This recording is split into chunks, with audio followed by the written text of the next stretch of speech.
இலங்கை அரசுடன் கலந்து பேசி இந்திய மீனவர்களை பாதுகாக்க வேண்டும், காரைக்கால் மீனவர்கள் கோரிக்கை. அரசு வேலைவாய்ப்பில் பெண்களுக்கு 30% இடஒதுக்கீடு வழங்க வேண்டும், திமுக மகளிர் அணி வலியுறுத்தல்.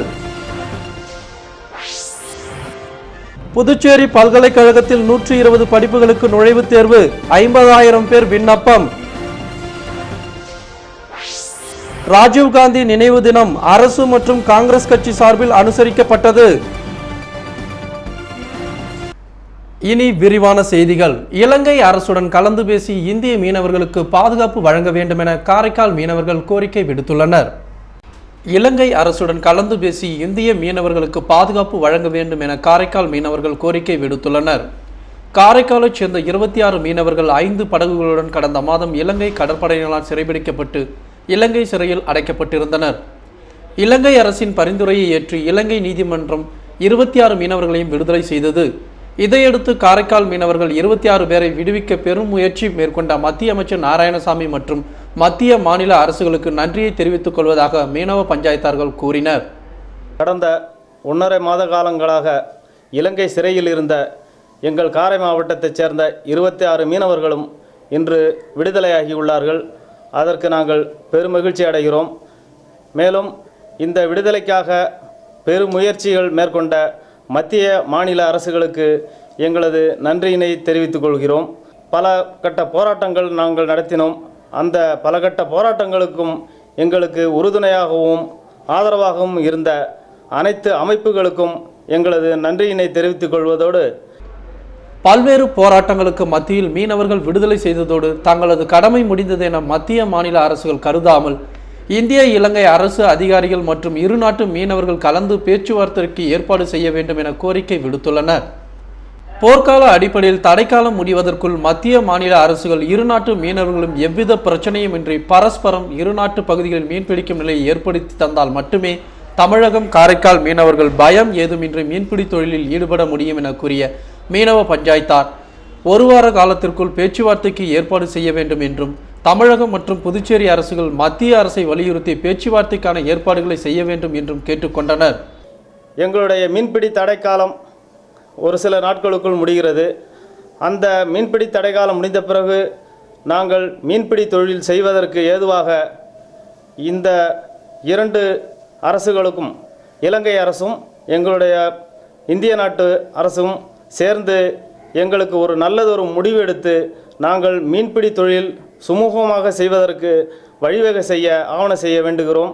அப்படி ஏற்பாடு செய்யவில்லை என்றால் எங்களுடைய மீன்பிடி தொழில் மிகவும் நலிவடைந்துவிடும், எங்களுடைய வாழ்வாதாரமே மோசமாகிவிடும் என்பதை இதன் மூலம் கேட்டுக்கொண்டு எங்களுடைய மீன்பிடி தொழில் நாங்கள் சுமூகமாக செய்வதற்கு விரைவில் இரு நாட்டு அரசுகளும் ஏற்பாடு செய்யும்படி நாங்கள் இதன் வாயிலாக கேட்டுக்கொள்கிறோம். மேலும் மீனவர்களின் விடுதலையை தொடர்ந்து தொடர் வேலைநிறுத்த போராட்டத்தை விலக்கிக் கொண்ட கட்டுமரம் மற்றும் பைபர் படகுகள் மீன்பிடி தொழிலில் ஈடுபடும் என தெரிவித்தனர்.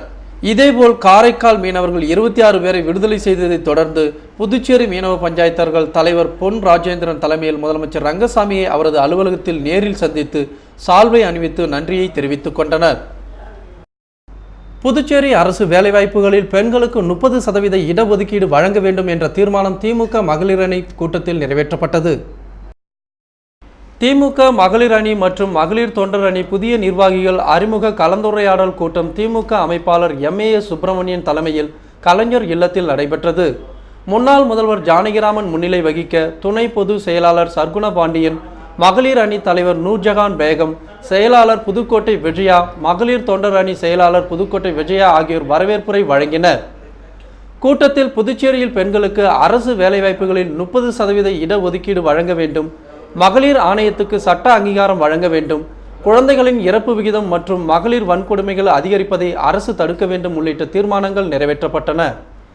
கூட்டத்தில் துணை அவைத் தலைவர் சீதா வேதநாயகம், பொருளாளர் அனிபால் கெனடி, தலைமை பொதுக்குழு உறுப்பினர்கள் அருள்செல்வி, மல்லிகா, மாயகிருஷ்ணன், மகளிர் அணி நிர்வாகிகள் தனலட்சுமி, ஜெயபாரதி, அமுதா குமார் உள்ளிட்ட பலர் கலந்து கொண்டனர். புதுச்சேரி பல்கலைக்கழக நுழைவுத் தேர்வு வரும் 24, 25 மற்றும் 26 ஆகிய தேதிகளில் 33 மையங்களில் நடைபெற இருக்கிறது. புதுச்சேரி பல்கலைக்கழகம் 2013-14 ஆண்டு கல்வியாண்டில் 62 முதுநிலை, 57 PhD, ஒரு முதுகலை டிப்ளமோ ஆகிய படிப்புகளுக்கு விண்ணப்பங்கள் வரவேற்கப்பட்டது. மார்ச் 15ஆம் தேதி முதல் ஏப்ரல் 18ஆம் தேதி வரை விண்ணப்பங்கள் பெறப்பட்டது.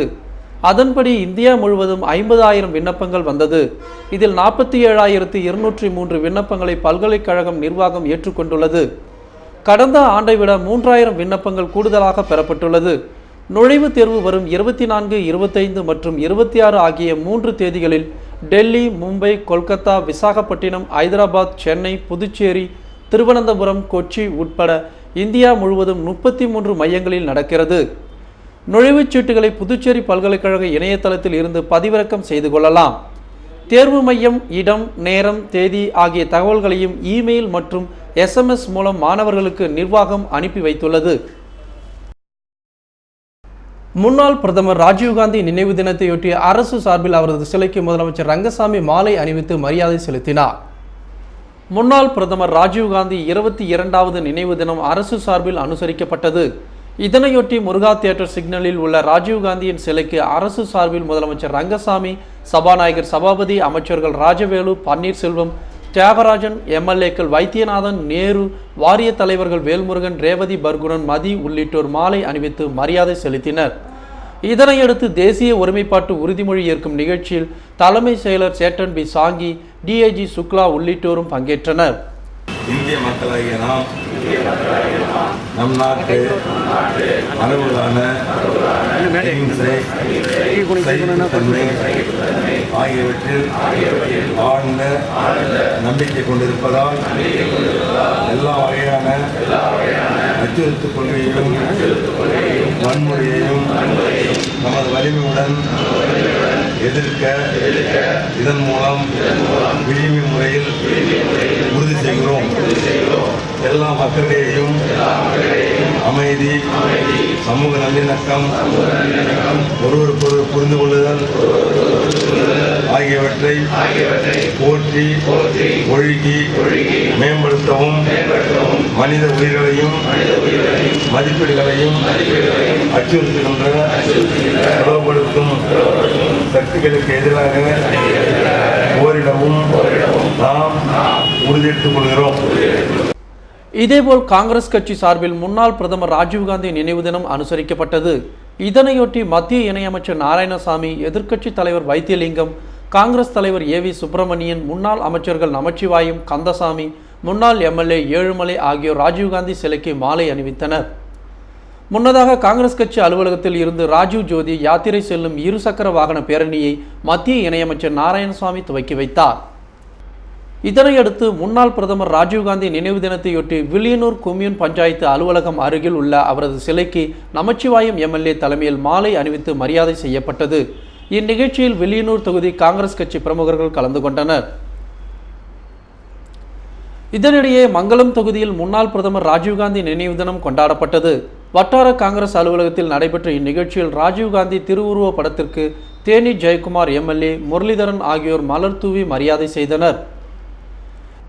கவர்னர் இக்பால் சிங்கை முதலமைச்சர் ரங்கசாமி திடீரென சந்தித்து பேசினார். கவர்னர் இக்பால் சிங்கின் மகன் திருமணம் சமீபத்தில் அவரது சொந்த ஊரான பஞ்சாபில் நடைபெற்றது. நிகழ்ச்சியில் புதுச்சேரி அரசியல் பிரமுகர்கள் பலரும் பஞ்சாப் சென்று மணமக்களை வாழ்த்தினர். இதையடுத்து கவர்னர் மகன் மற்றும் மருமகள் ஆகியோர் புதுச்சேரிக்கு கடந்த சில நாட்களுக்கு முன்பு வந்தனர். கவர்னர் மாளிகையில் தங்கியிருந்த அவர்கள் மீண்டும் பஞ்சாப் புறப்பட்டு செல்கிறார்கள். இந்நிலையில் முதலமைச்சர் ரங்கசாமி கவர்னர் மாளிகைக்கு சென்று கவர்னரின் மகன் மற்றும் மருமகளுக்கு பரிசு பொருட்கள் வழங்கி வாழ்த்தினார். பின்னர் கவர்னர் இக்பால் சிங்குடன் தனியாக 10 நிமிடம் பேசிக் கொண்டிருந்தார். அதன் பிறகு அங்கிருந்து சட்டசபையில் உள்ள தனது அலுவலக அறைக்கு சென்றுள்ளார்.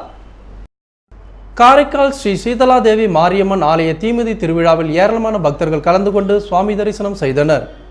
காரைக்கால் அடுத்த கோட்டுச்சேரியில் அமைந்துள்ள ஸ்ரீ சீதலா தேவி மாரியம்மன் ஆலயத்தின் தீமிதி திருவிழா கடந்த மாதம் 28ஆம் தேதி பூச்செறிதல் உற்சவத்துடன் துவங்கியது.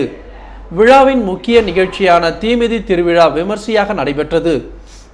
தொடர்ந்து பக்தர்கள் வேண்டுதலை நிறைவேற்றும் பொருட்டு பால் காவடி, அலகு காவடி, வேப்பிலை காவடிகள் எடுத்து வீதியுலாவாக வந்த அம்மனுக்கு பாலபிஷேகம் நடைபெற்றது.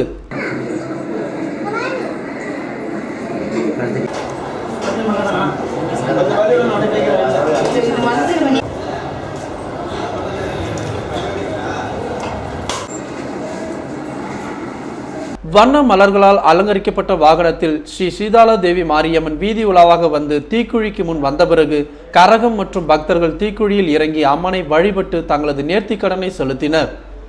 இந்நிகழ்ச்சியில் சட்டமன்ற உறுப்பினர் திருமுருகன் உள்ளிட்ட ஆயிரக்கணக்கான பக்தர்கள் கலந்து கொண்டு சுவாமி தரிசனம் செய்தனர்.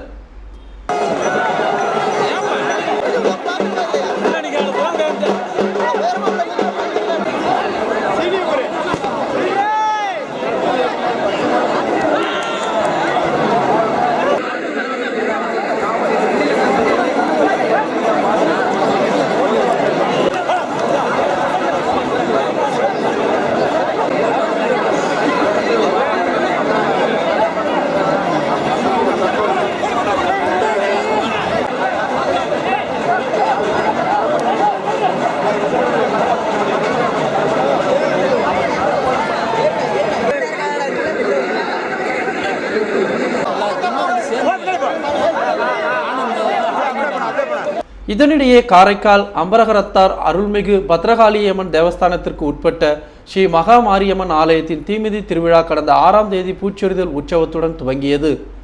விழாவையொட்டி அம்மனுக்கு சிறப்பு அபிஷேக ஆராதனைகள் நடைபெற்றது. தொடர்ந்து வனமிகு வான வேடிக்கைகள் நடைபெற்றது. விழாவில் ஆலய நிர்வாக அதிகாரி ராஜா வீரசாமி, தனி அதிகாரி சண்முக சுந்தரம் உள்ளிட்ட ஏராளமான பக்தர்கள் கலந்து கொண்டு அம்மனை தரிசித்து அருள் பெற்றனர்.